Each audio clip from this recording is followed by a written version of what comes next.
Boa tarde. Então vamos iniciar a nossa atividade da tarde com uma prece, agradecendo aos mentores, amigos desta casa abençoada, Paulo de Tarso, que nos orienta o caminho certo a seguirmos através dos ensinamentos de Jesus. Pedimos as tuas bênçãos sobre nós, que possamos assimilar tudo que aqui viemos buscar, ouvir, aprender. Pela exposição do nosso querido amigo e irmão César Zanini, que ele seja bem intuído por essa equipe espiritual encarregada do trabalho dessa tarde. E nós vamos fazer a nossa parte, nos concentrando e entrando em sintonia com as energias salutares desse ambiente. Muito obrigado, Jesus, por esta oportunidade de aqui estarmos. Que assim seja.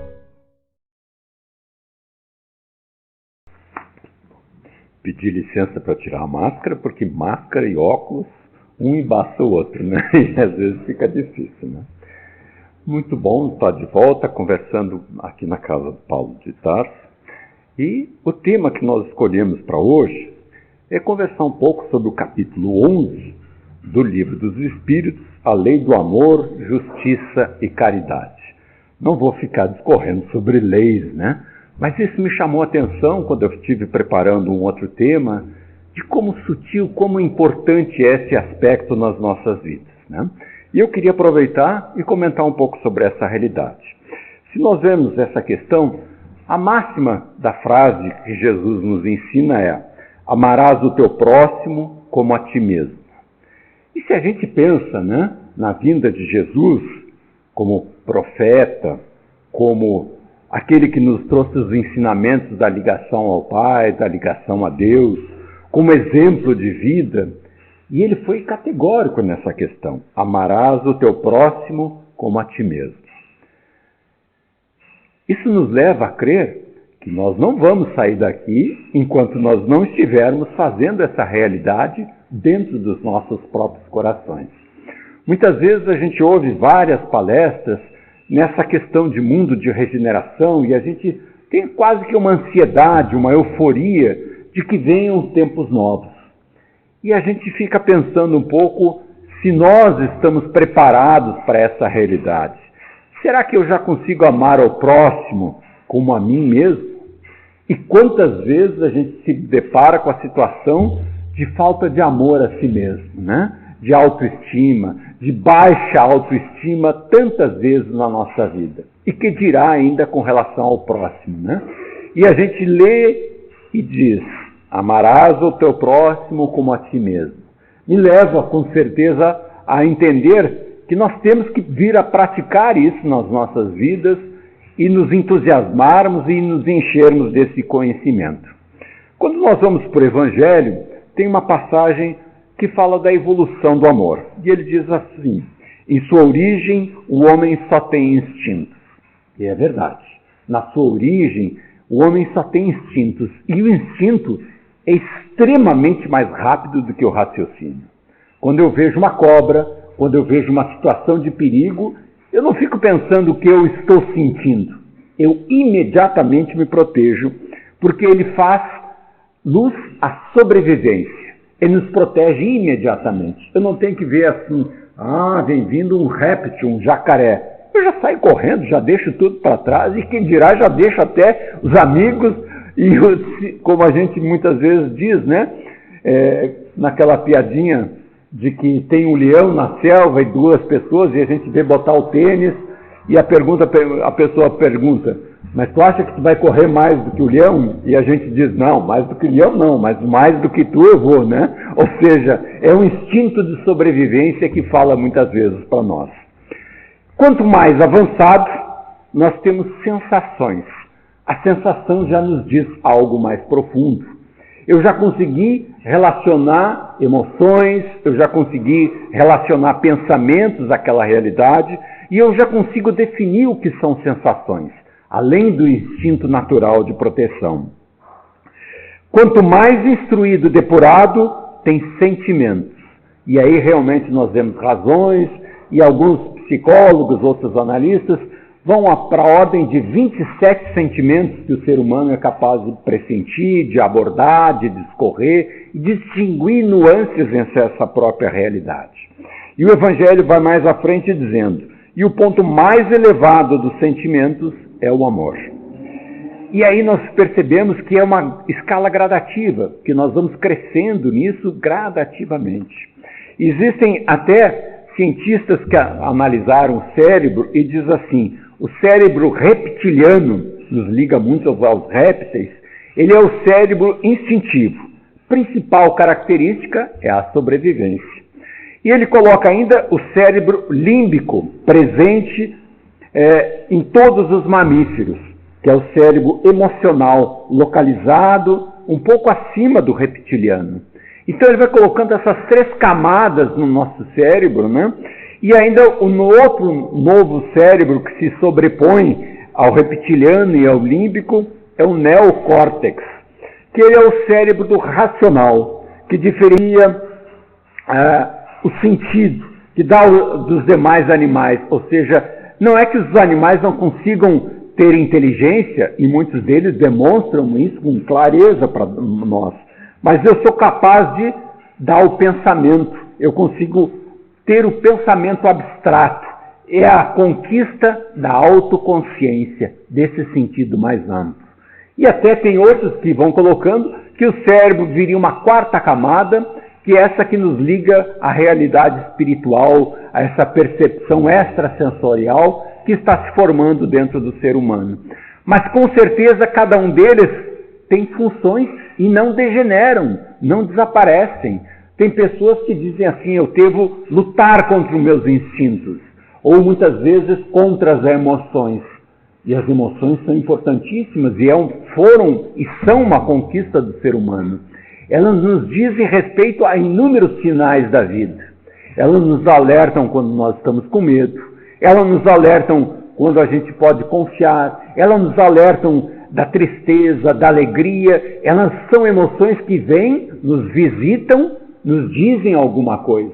O que eu faço com essas emoções já é minha responsabilidade. Mas elas nos advertem, elas nos salientam, elas nos mostram as questões. E nós não vamos tentar ser como a série que existia da Jornada nas Estrelas, que o Dr. Spock, negava os sentimentos, ou negava as emoções. Não, elas nos trazem conteúdos fundamentais. E elas nos visitam, nos trazem a informação, e o que nós vamos fazer com ela é da nossa responsabilidade. Mas nessa sequência, analisando um pouco a lei de amor, de justiça e de caridade, nós vamos perceber que tem nuances importantíssimos nessa realidade. Como nós vamos fazer, numa leitura do Richard Simonetti, ele trazia assim, como compatibilizar a justiça e o amor? E a gente tem ideia de que a justiça e o amor são coisas idênticas, nem tem tanta diferença. E ele percebe algumas questões assim. A primeira, ou seja, de justiça, nos sugere cobrança. Elas nos falam de coisas que até numa sentença de um juiz ele diz, cumpra-se. Ou seja, gostando ou não gostando, a justiça deve ser equitativa, deve ser para todos, e ela tem uma certa histórico de cobrança. Eu cobro justiça, eu clamo por justiça, quando as coisas estão desequilibradas. E o segundo, quando eu falo justiça e amor, ele nos fala de doação. Em alguns textos do Emmanuel, coloca até que no futuro o amor superará a justiça. E os seres serão bons, profundamente bons. E a gente percebe que a justiça será uma coisa natural. É óbvio, ninguém mais terá que pedir pela justiça. Mas pelo amor se perceberá que ela supera largamente essa questão da justiça por doação. Mas as duas são leis divinas. E nós vamos perceber até na experiência com animais, com seres que nos acompanham na evolução também, que isso existe profundamente arraigado. E é por aí que a gente diz que é uma lei de justiça, de amor e de caridade. Ela está esculpida em nós e vai evoluindo, mas ela faz parte da natureza, da humanidade, dos animais, da própria natureza, ela faz presente. A lei de justiça, o que ela nos fala? A lei de justiça nos fala em não fazer o mal que nós não queremos para nós. Não é verdade? Aquilo que eu não quero para mim, eu não faço para o outro. O que dói em mim, dói no próximo. E nós percebemos que existe uma lógica profunda nisso, existe uma razão muito forte em todas essas questões. E quando a gente fala da lei de amor, a lei de amor é fazer ao semelhante o bem que nós queremos para nós. É bem diferente e ultrapassa a questão da justiça. Não fazer o mal é a justiça. Fazer o bem que eu quero para mim, para os outros, isso já se trata de amor.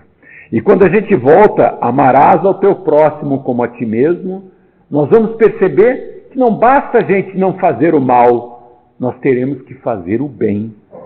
E não basta a gente admirar a justiça, o amor e perceber a realidade tão importante disso nas nossas vidas, mas é suportar muitas vezes as injustiças sem fazer o mal. E como Jesus diz, é fazer o bem a quem nos faz o mal. E aí a gente percebe que a gente ainda tem um grande espaço a percorrer dentro da nossa realidade interior e vivenciar esses ensinamentos. E quando nós vamos lei de justiça, de amor e de caridade, a gente fica pensando assim, bom, mas o próprio Paulo de Tarso trazia como amor e caridade como semelhantes. Mas a gente percebe que ainda dá para fazer uma nuance um pouquinho mais profunda.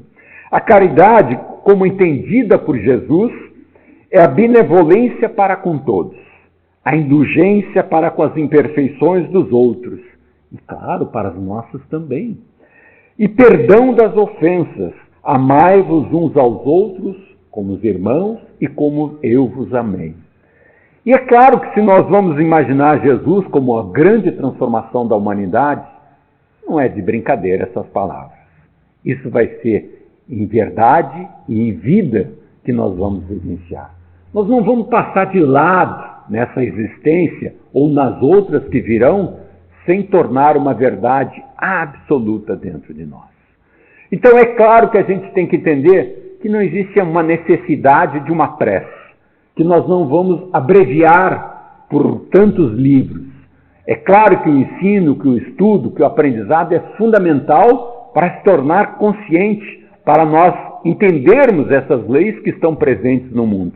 Mas nós vamos ter que aprendê-la em espírito e em verdade, dentro de nós, praticando.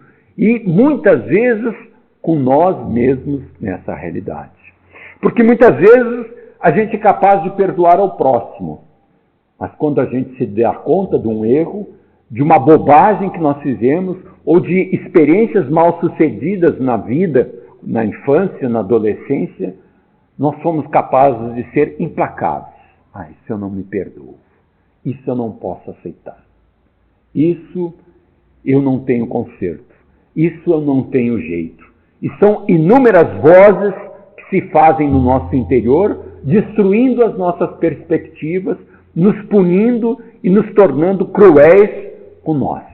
Nos tirando a possibilidade do progresso, do crescimento, da lei de amor para conosco mesmo. É impressionante como isso a gente faz. E a gente se abandona, e a gente vai deixar para a próxima, ou a gente vai postergar a oportunidade, porque a gente acha que não tem mais solução. É quase uma auto-obsessão que a gente faz para com a gente. Impressionante. E nós somos cruéis. A tal ponto que é bom a gente não ter ideia do que nós fomos em vidas anteriores. Porque se eu soubesse, sem antes ter praticado o amor, o perdão, a bondade para com os outros, eu não ia ter saída. Mas quando eu começo a entender a lei de amor, de caridade, de perdão, e eu exerço para com o próximo, quando eu vier a conhecer o meu passado, eu vou entender, mas eu fui capaz de perdoar isso no outro. Por que eu não sou capaz de fazer isso por mim? Por que eu não sou capaz de me libertar das minhas próprias amarras? Então, a gente entende que conhecer o passado tem uma responsabilidade muito grande, mas tem uma sabedoria divina fundamental. Eu só vou ter noção do que eu fui quando eu for capaz de perdoar, quando eu for capaz de amar, porque aí sim eu tenho capacidade de me regenerar, de me auto-perdoar, de me entender. Amarás o teu próximo como a ti mesmo. E não adianta a gente ter pressa, não adianta a gente querer saber o que eu fui anteriormente, não adianta a gente se projetar, nessa vida eu vou resolver todos os problemas, porque nós precisamos de maturidade, de tempo, de experiências, de vivências, para ir colocando as bases fundamentais desse crescimento que nós vamos fazer com toda certeza na nossa própria existência. Claro que nós podemos ficar pensando assim, mas como é difícil a gente exercer essa lei de justiça, que é a primeira delas. Como proceder com aqueles que não nos respeitam, né? Que são cruéis, que são duros. E a gente vê como isso está presente. Mas será que isso não diz muito mais a nós? Nós entendemos pela lei de ação e reação que todo mal que nós levarmos ao próximo, ele retorna para mim de alguma forma. E é óbvio que aquelas pessoas que estão exercendo o mal por ignorância, por desconhecimento, por doenças, por desequilíbrios, vão responder sobre isso, não tenha dúvida nenhuma. Mas será que isso não tem a dizer para mim? Como é que eu vou fazer amarás ao teu próximo como a ti mesmo incondicionalmente? É claro que quando alguém me faz alguma coisa, desperta alguma coisa dentro de mim. Um senso de injustiça, um senso de revanche, um senso de mal-estar, um afastamento. Mas amarás ao próximo como a ti mesmo, como eu vos amei. E é claro que eu preciso dessa instigação da imperfeição do outro para conseguir tratar aquelas questões mais profundas dentro da nossa alma. Senão, eu não vou conseguir vestir as núpcias, a roupa para o banquete que tanto Jesus nos falava em parábolas.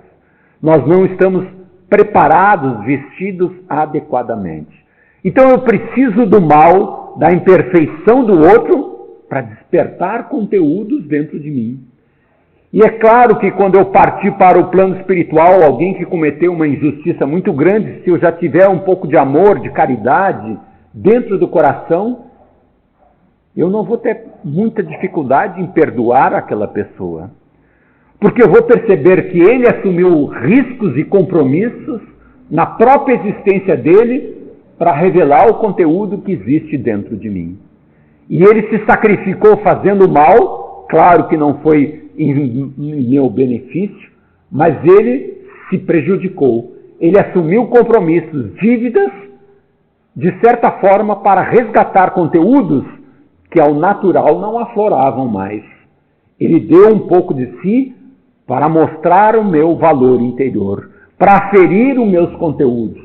E aí eu vou me conhecer a mim mesmo e eu vou entender que a vida colocou ele como obstáculo, como parede, como uma necessidade interior de aprendizado que eu existia e que eu necessito conviver com o bem para me estimular, para me projetar novos sonhos, para me ter esperanças e alegrias, mas com o mal também, porque ele é saneador, ele é revelador do conteúdo que ainda habita dentro de nós. Complicadíssimo de nós analisarmos, porque o primeiro impacto que eu recebo, eu me decepciono comigo, eu me entristeço, e a reação mais natural, eu não presto mesmo, eu me abandono, eu me desgosto. E não é essa a mensagem de Jesus. E aí nós vamos ter que trabalhar esses conteúdos interiores, renovar essas experiências, e nós vamos percebendo que eu também mereço o amor. Que eu não devo fazer essa auto-obsessão de destruição dos meus próprios caminhos interiores. Que eu tenho que me amar, que eu tenho que me respeitar, que eu tenho que me aconchegar. Isso é fundamental. Isso a gente não se dá conta. O bom é que muitos psicólogos e toda a ciência, etc., estão mostrando caminhos para isso. E eu ouço, às vezes acredito, às vezes não acredito, Mas a gente tem que perceber que não só a doutrina espírita, mas todas as religiões e os conhecimentos convergem para amarás ao teu próximo como a ti mesmo. São ensinamentos que se somam, que se ligam, que se justificam, que se mostram verdadeiros e presentes na nossa existência, fundamental para o nosso próprio crescimento. E claro que a gente diz assim, puxa, mas quem faz o mal é dolorido. Né? E, de certa forma, a gente entende as mensagens do Emmanuel que diz que ninguém corrige ninguém através do mal. É só através do amor. É só através dos bons exemplos.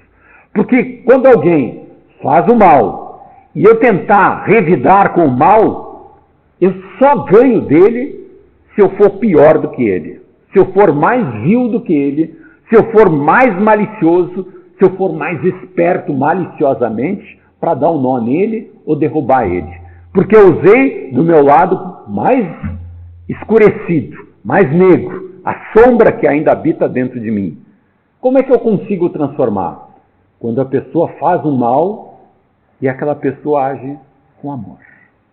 Aquilo me choca. Eu vejo a docilidade e eu me sinto, na verdade, diante de mim mesmo. Eu enxergo a realidade que habita dentro de mim e eu chego a me comover de como eu fui capaz de fazer o mal para aquela pessoa que só me retribuiu o bem. E aí é um compromisso interior inabalável de que eu não aceito mais isso dentro de mim. E eu vou mudar. Porque enquanto alguém me instiga o mal, eu justifico o mal com o mal. Ele fez também, eu vou assim. Eu ainda projeto no outro. Eu ainda nem sequer comecei a enxergar as minhas dificuldades. E o outro que é o culpado. O outro que me faz doer e eu reajo assim porque o outro faz. Eu não começo a enxergar que o outro é um instrumento de revelação dos meus conteúdos, das minhas aferições, da minha bagagem interior que eu já disponho e que tantas vezes eu percebo, mas eu não reconheço.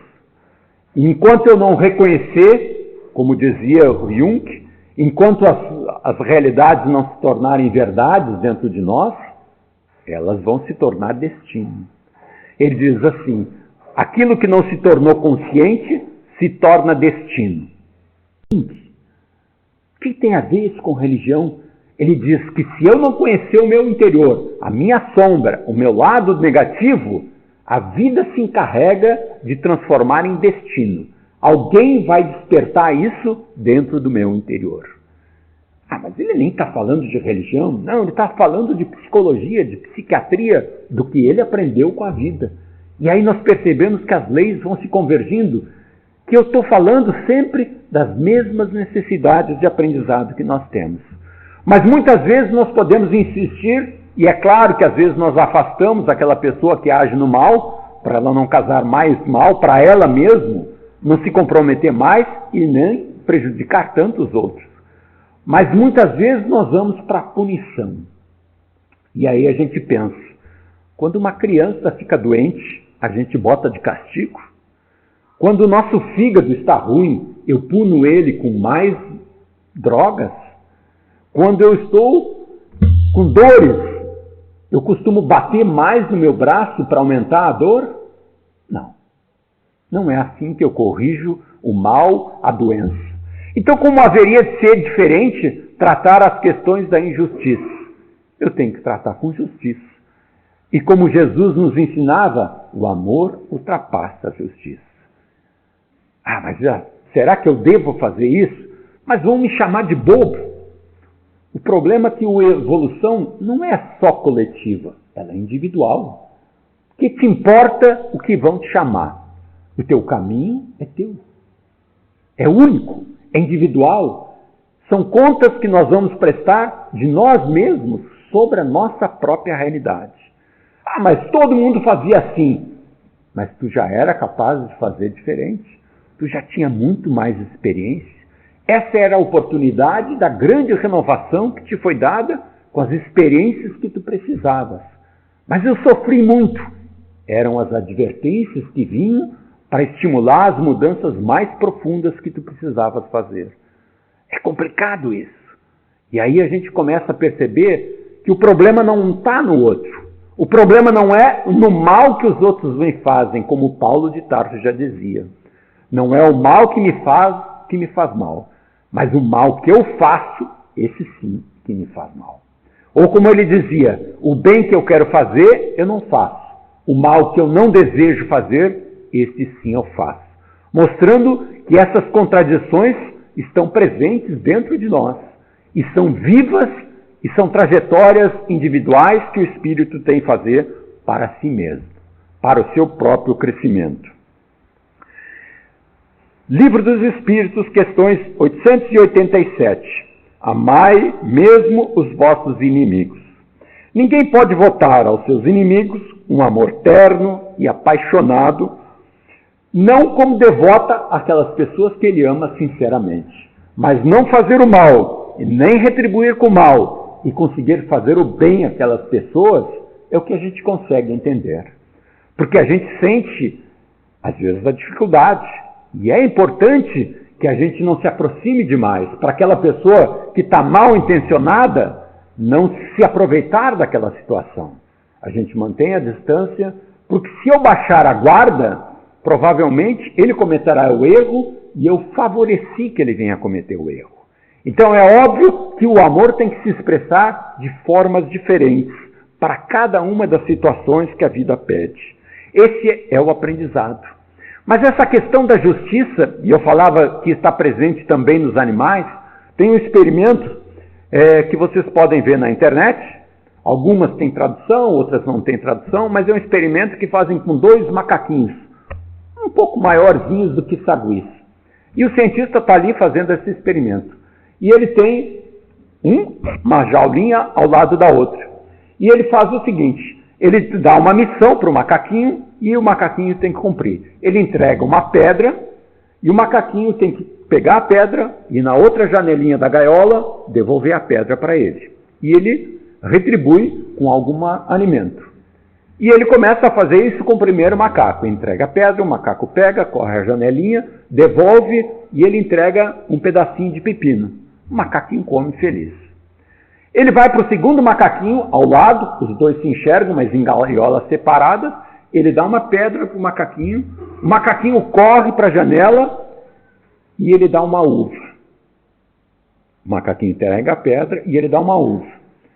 Volta para o primeiro macaquinho, entrega a pedra, o macaquinho pega, corre até a janela, devolve a pedra e ele dá um pepino. O macaquinho pega o pepino e atira fora.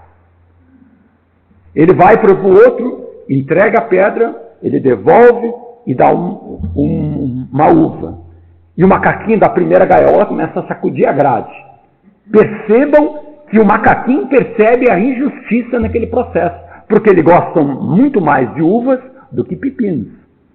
E ele percebe a diferença de tratamento com seu cérebro mamífero, com seu cérebro reptiliano, sem grandes conotações, tendo luzes de inteligência, mas sem a autoconsciência, já está esculpido lá na origem essa percepção do que é justo e do que não é justo dentro de nós. É claro que a gente pode dizer e contrapor de alguma forma, dizer assim, mas por que se explica que os homens entendam tão diferente uns dos outros a questão da justiça? Questão 874 do Livro dos Espíritos, que Allan Kardec se antecipou e fez isso. Olha, amai os vossos inimigos.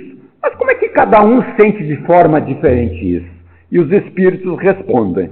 É porque esses sentimentos se misturam paixões, egoísmos, orgulho.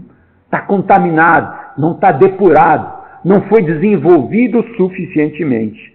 E nós temos muitas vezes mágoas, vinganças, medos, que muitas vezes nós agimos no mal por medo. Medo de sofrer, medo de ser punido, medo porque eu já sofri muito. Eu não consigo superar essas emoções que me visitam e eu não dou a resposta que eu poderia dar de uma consciência superior que muitas vezes é morrendo que se vive. É se libertando do mundo material que a gente adentra o mundo espiritual. Mas a gente tem a impressão que a gente pode servir a Deus e a Mamon. Que a gente pode estar com um pé no céu e um pé na terra e assim é que eu vou ficar confortável, vivendo como os homens e vivendo como os anjos. Mas Jesus já nos advertia, não é possível servir a 2 senhores ao mesmo tempo. E nós vamos ter que ganhar a confiança, a fé, a esperança, e vamos ter que fazer escolhas nesse processo. E é complicadíssimo. E não adianta a gente fazer escolha porque eu li no livro, porque depois me encho de remorso dizendo, eu fui um bobo. Como é que eu acreditei que era assim? E eu vou me punir, eu vou me crucificar por causa desse processo. É na minha velocidade, é no meu aprendizado que a gente faz essas próprias realidades. O Richard Simonetti tem um livro que ele diz assim, salienta que amar é algo subjetivo, depende de cada um. Não vale grande coisa se não é expresso em ações. Amar é subjetivo. Mas convenhamos, não vale muita coisa se a gente não conseguir expressar. E aí ele narra uma historinha verdadeira, né? Que um casal resolveu sair de férias com seus filhos. E organizou tudo, e foi. E aquele período, sabe lá se aquele senhor não esteve aqui no Paulo de Tarso ouvindo algumas palestras, voltou para casa se preparando para as férias, e resolveu mudar suas atitudes. E disse, eu vou experimentar fazer o bem na minha vida. E se prontificou aquilo. E começou então a trabalhar essas questões. Logo no primeiro dia, a esposa se arrumou para entrar no carro, está tudo no carro. Ele observou a esposa e disse, que blusa amarela, como ficou bem em ti, e deu um beijo. A esposa não estava esperando aquela coisa inédita, e disse, deve ser o início das férias, que bom, vai ser umas férias boas. Chegando na praia, ele costumeiramente pegava a sua caipirinha, sentava e dali não se mexia. E como a gente vê, até na nossa freeway, né? A gente corre, chega lá, pega uma cadeira, senta e fica parado. E às vezes expõe tantas vezes ao risco de dizer, mas para que correu tanto? Era para ficar sentado. Ele ficava sentado no carro, curtindo a família e tá tudo. Mas a gente tem uma sede de chegar naquele objetivo muito grande e não aproveita o caminho, na verdade. E ele ficou pensando em ficar descansando, mas a esposa propôs dar uma caminhada enquanto as crianças empinavam, no livro do Simonetti, pandorgas, ou pipas, ou seja, a expressão comum, porque o Richard Simonetti é de Bauru, né, a cidade de nascença dele. E ele aceitou e foi caminhar. Marcaram um jantar no outro dia, e eles se atrasaram, a esposa se atrasou porque estava se maquiando e tal, e na saída para o jantar, ele não reclamou de nada. Convidaram para ele visitar um museu, e ele foi visitar um museu de conchinhas, e as crianças adoravam as conchinhas, e qual é a criança que não coleciona milhares de conchinhas num veraneio, e volta algumas até com mau cheiro para dentro do carro, e a gente tem que se desfazer com o tempo, ou aprender a dar um banho de clorofina ou coisa semelhante para tirar o resto da matéria orgânica, senão dá mau cheiro mesmo. Ele visitou o Museu das Conchinhas e achou até interessante. Ao término das férias, que concorreram maravilhosamente, a esposa estava triste, muito triste, introvertida, preocupada. E aí ele começou a indagar o que estava acontecendo. E ela disse, é que essas férias foram muito boas, foram maravilhosas. E antes de eu vir para cá, eu fiz um check-up. E eu tenho a impressão que o meu médico deve ter te ligado dizendo que eu estou com uma doença terminal. Por isso que tu está me tratando mal, me tratando bem, e mudou o comportamento porque tu percebeu que eu vou desencarnar daqui em breve. E aí a resposta dele diz, com clareza e com simplicidade, não é você que está morrendo, sou eu que estou começando a viver. E quantas vezes eu me deparei com isso, de uma pressa, de uma urgência, de enxergar nas metas e de não reparar naquelas pessoas que estão ao nosso lado. E quando chega a separação, pela morte, pelo afastamento, pela doença, a gente fica com as lembranças do que deixou de fazer. É claro que não é para nos entristecer, não é para nos trazer o desânimo, não é para nos trazer a depressão. É para que a gente consiga se dar conta. São dores, são angústias que vêm nos aferir, porque como Emmanuel diz, o mal não cura ninguém. Quando a dificuldade te visitar, pode ter certeza que é a mensagem dos céus nos visitando em nosso socorro, para que a gente possa aproveitar a existência, para que a gente possa aproveitar a dificuldade e fazer aquele progresso que as bênçãos e que o bem muitas vezes não conseguem nos proporcionar. E a gente percebe na vida, reclama simplesmente quando chega a dor, mas a gente esquece que antes, a primeira de todas, foi pelo amor.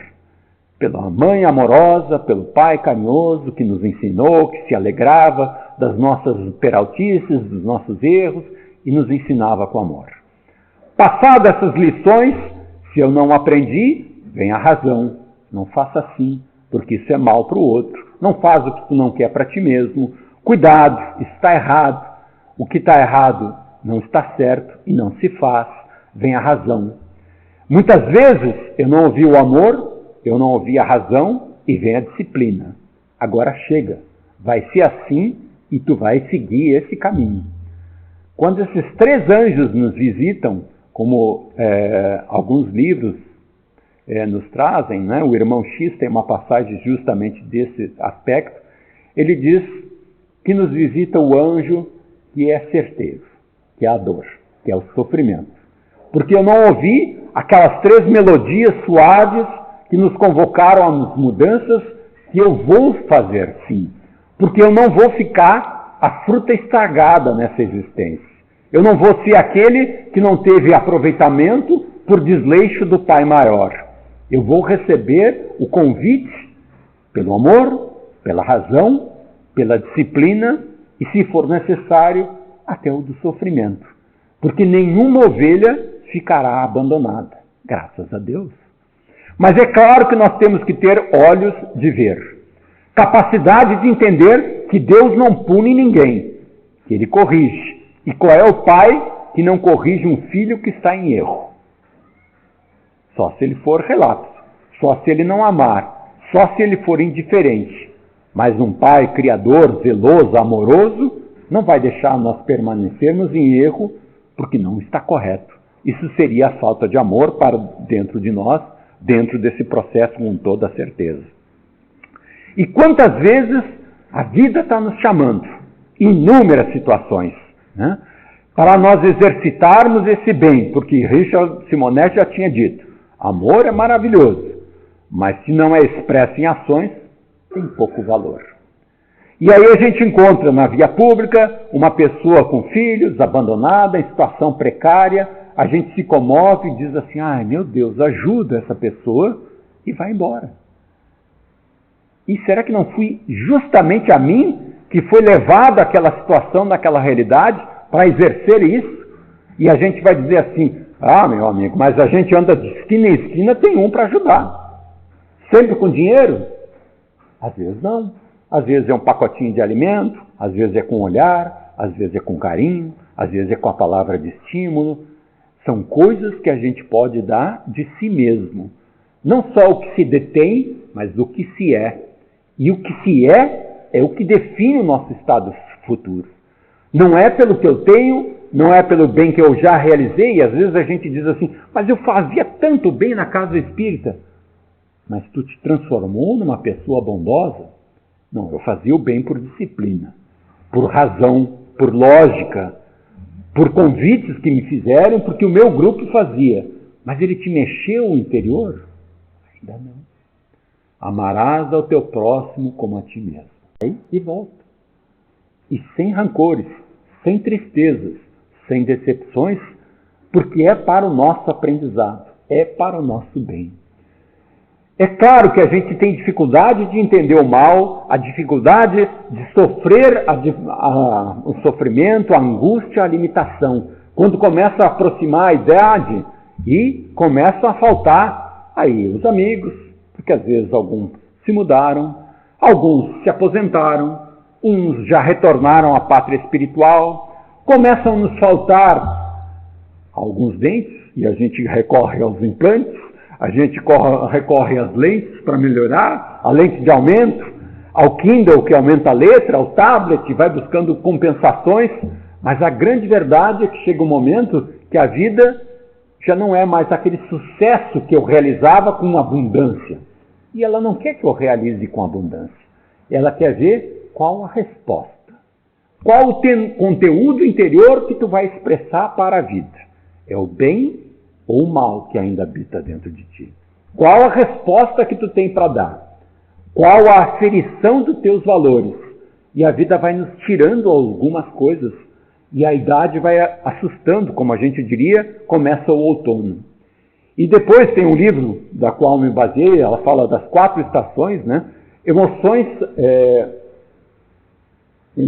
que transformam, né? Emoções que curam, desculpe. E a gente vai falando das 4 estações, e ela vai se referindo, as 2 primeiras eu não vou citar, fica o convite à leitura, né? Emoções que curam, né?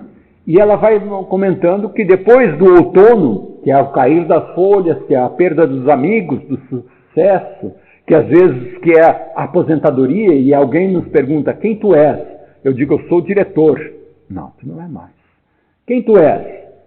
Eu sou o esposo da minha mulher? Não, ela já partiu. Quem tu és?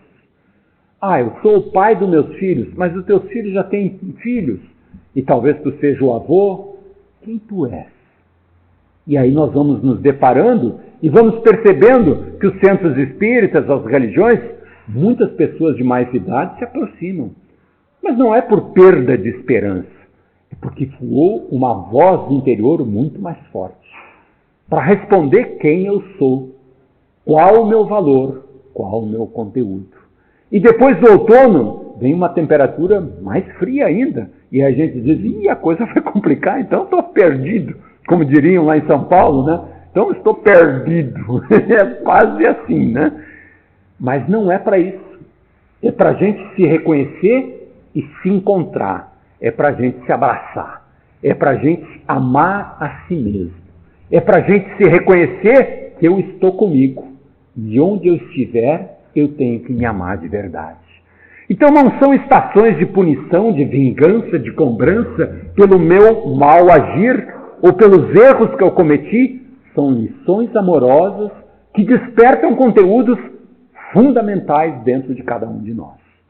Fundamentais a tal ponto que a gente só conhece quando passa por elas.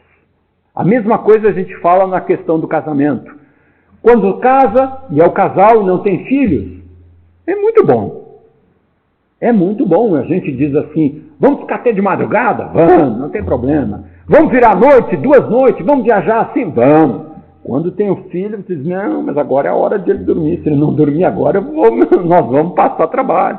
Não, agora é a hora de comer, porque se eu pular a refeição, ele vai ficar ranzinza, vai ficar chorando e tal. A gente casa mesmo quando vem filho. Mas esses conteúdos só vão sendo descobertos com a leitura do livro, com a passagem do tempo. Não com angústia, não com premonição do que vai acontecer, mas para que a gente possa aproveitar em conteúdo, em amor, em sabedoria e cumpra, na verdade, todas as etapas que a vida amorosamente nos convida, racionalmente nos convida, disciplinarmente nos convida, quando dá limitação nos nossos órgãos físicos. E se assim não for, vai vir um convite fundamental, que seja feita a vontade do Pai, como Ele deseja. Esse é o melhor pedido que a gente pode fazer para nossas vidas. Muito obrigado.